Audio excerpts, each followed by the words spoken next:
All right. So uh, I'm going to say this carefully because when people hear he looked lost in the Oval Office, they think it's just internet snark. But the thing that made this truly disturbing is what came right after. So picture the setup. A press conference is about to start, and there's this clip going around of Trump in the Oval.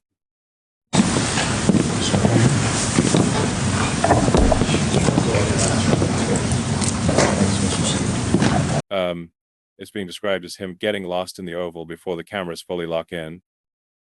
And then he steps up to the microphones, and instead of acting like a human being, he does something that honestly feels broken, because the first big target in his mouth is Rob Reiner. Rob Reiner and his wife had just been murdered, and early reporting pointed to their own son as the suspect. And yes, the reporting also described the son as someone who had struggled with serious addiction. That's the context. And Trump's response is not empathy. It's not restraint. It's politics. He goes straight to character assassination. A reporter asks him, Republicans have denounced your Truth Social post after the murder. Do you stand by it? President, a number of Republicans have denounced your statement on Truth Social after the murder of Rob Reiner. Do you stand by that post? Well, I wasn't a fan of his at all. He was a deranged person as far as Trump is concerned. He said he knew it was false. In fact, it's the exact opposite, that I was a friend of Russia, controlled by Russia. You know, it was the Russia hoax. He was one of the people behind it. I think he hurt himself in career-wise. He became like a deranged person, Trump derangement syndrome. So I was not a fan of Rob Reiner at all in any way, shape, or form. I thought he was very bad for our country. Yeah. And this wasn't even the first time that day, because he had posted earlier to going after Reiner again. Then the press conference pivots and he attacks Brown University. There had been a shooting connected to Brown University, and Trump had already helped spread confusion online earlier, including claims about a suspect being in custody that did not match what investigators were saying in real time.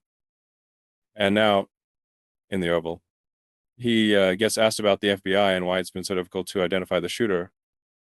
Hopefully they're going to capture him. Has Kash Patel told you why it's been so difficult for the FBI to identify who the shooter is? Well, it's always difficult. So far, we've done a very good job of doing it with Charlie, with, the various times this has happened. They've done it in pretty much record time. But you really have to ask the school a little bit more about that, because, this was a school problem. They had their own guards, they had their own police, they had their own everything. But you'd have to ask that question really to the school, not to the FBI. We came in after the fact, and the FBI will do a good job, but they came in after the fact. Then, and this is where it gets surreal, his brain jumps lanes again. He says he's going to sue the BBC. Exist anymore because they know they're not going to get through. In a little while, you'll be seeing I'm suing the BBC for putting words in my mouth. Literally, they put words in my mouth. They had me saying things that I never said coming out. I guess they used AI or something. So we'll be bringing that lawsuit. A lot of people are asking, when are you bringing that lawsuit? Even the media can't believe that one. They actually put terrible words in my mouth having to do with January 6th that I didn't say. And the beautiful words that I said, right? The beautiful words, talking about patriotism and all of the good things that I said, they didn't say that, but they put terrible words. They actually have me speaking with words that I never said. And they got caught because I believe somebody at BBC said, this is so bad, it has to be reported. That's called fake news. So we'll be filing that suit probably this afternoon or tomorrow morning. And yeah, in the real world, the BBC dispute is an actual legal fight now. But the point is the timing and the wiring. He's in the Oval. People are talking about murder and a campus shooting, and he's locked on. Suing a broadcaster, then he swings again. He calls affordability basically a Democratic talking point and says prices are coming down quickly. And they don't mention the border anymore. Nobody talks about the border. They talk about affordability, and we're the ones that are bringing the prices down. We were given the worst inflation in our country's history, and we're bringing the prices down. But the affordability is on the Democrats because they have made it unaffordable to be in this country, but we're bringing those prices down, and they're coming down quickly.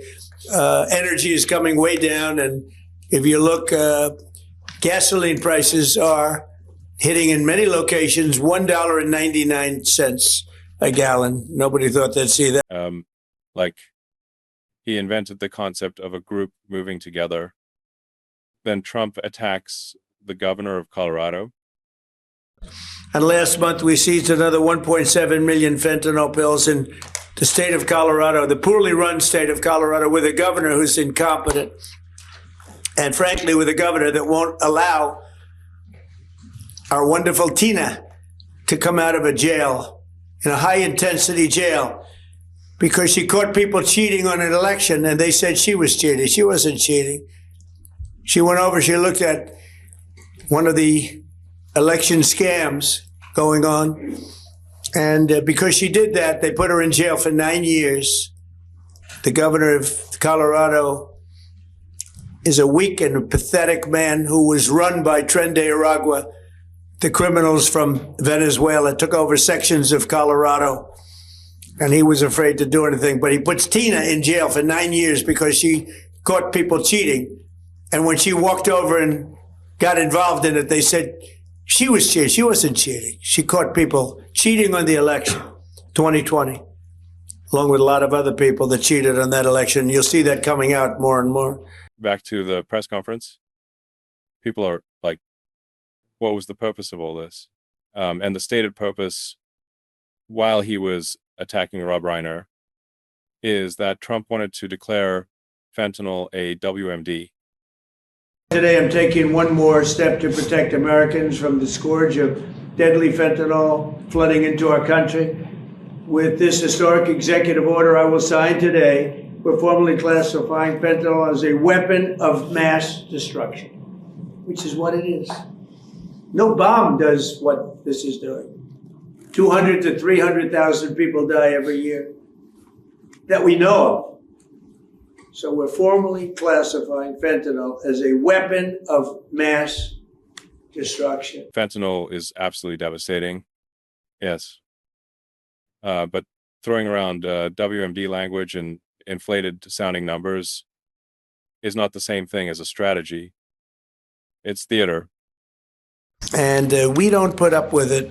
I have to say the drugs coming in by sea are down 94%.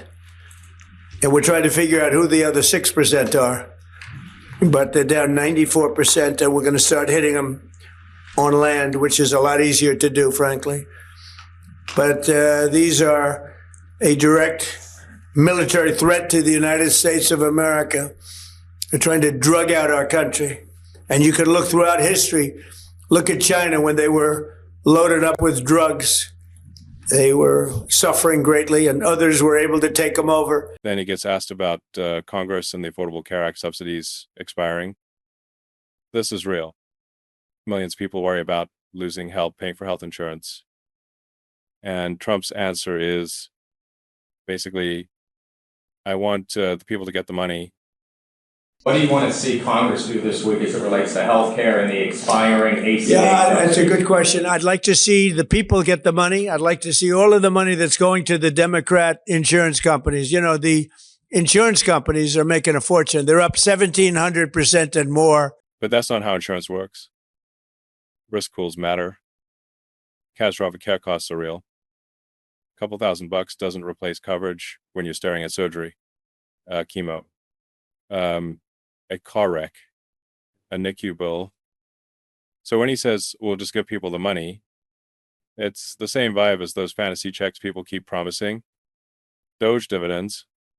tariff rebates, whatever the next one is. Then a reporter asks about a pardon in the crypto world.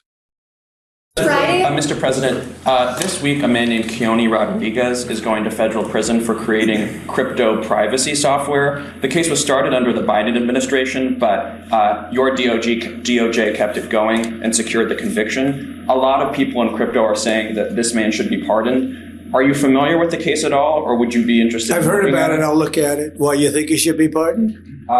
Sounds like it. Sounds like, based on your question. Many people in Rodriguez, we'll look at that, Pam. Okay, let's take a look at it. You'll have to tell me. I don't know anything about it, but we'll take a look. Then he tries to, both sides, Russia and Ukraine.